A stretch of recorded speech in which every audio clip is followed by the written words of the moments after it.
छत्रपती संभाजीनगरमधून मोठी बातमी समोर येते। देशभर सुरू असलेल्या गौसन्मान अभियानांतर्गत रत्नपूर तहसील कार्यालयात निवेदन सादर करण्यात आलं।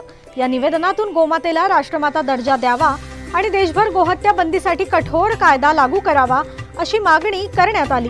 दरम्यान तहसीलदार उपस्थित नसल्याने काही काळ नागरिकांमध्ये नाराजी पाहायला मिळाली। त्यानंतर तहसील कार्यालयातील अधिकाऱ्यांकडे निवेदन सुपूर्द करण्यात आले।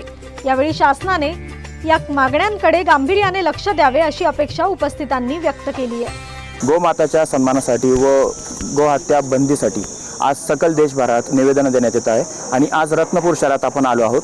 इथं आज गोप्रेमी व तसेच सर्व इथं कार्यकर्ते उपस्थित आहेत। आपल्यासोबत स्वतः महाराज आपल्यासोबत आहेत। महाराज, नेमकं आज काय आपल्या मागण्या आहेत? आपण आज तहसील इथे निवेदन देण्यात आलेले आहे।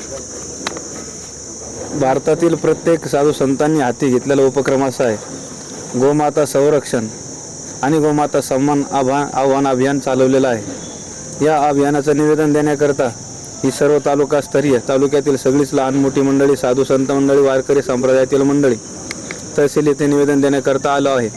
परंतु दुःखाची बाब अशी आहे की या ठिकाणी तहसीलला सूचना दिलेली असूनही या ठिकाणी तहसीलदार हे उपस्थित नाही आहे आणि म्हणून त्यांच्या कार्यालयाच्या कार्यकर्त्याच्या माध्यमातून हे आम्ही सगळी मंडळी, सगळ्या क्षेत्रातली मंडळी आमचं निवेदन त्यांच्याकडे सुपूर्द करत आहोत।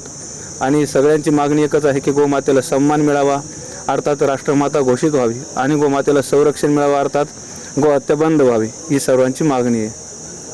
नक्कीच आपण जर बघितलं तर देशभरात हे मोठ्या प्रमाणात गोहत्या ही होत असते, परंतु कुठेतरी गोहत्या ही थांबवण्यात यावी किंवा हे सर्व काही बंद व्हावं यासाठी आज देशभरात निवेदन देण्यात येत आहेत। आज रत्नपूर इथे स्वतः सर्व सकल हिंदू समाजाच्या वतीने तसेच गोहत्या बंद व्हावा याकरिता तहसील इथे निवेदन देण्यात आलेलं आहे।